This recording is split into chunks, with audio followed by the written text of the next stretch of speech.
so we were there attending the wedding.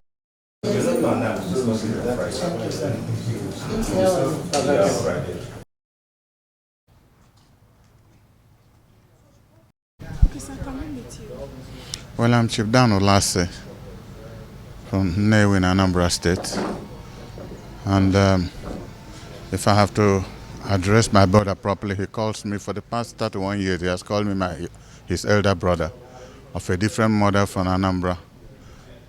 So it's like I was just telling the wife and the son.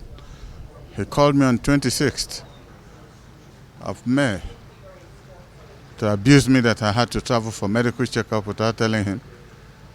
Then 27th he called me and we agreed to meet today in Abuja. Each time when I come in like that, Kingsley comes to collect me. It's either we're here talking, because there's a room I normally stay with him to discuss, or he comes to my hotel room.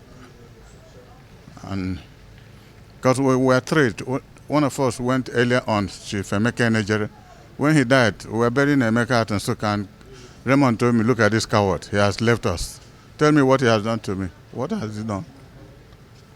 But I thank God for his life.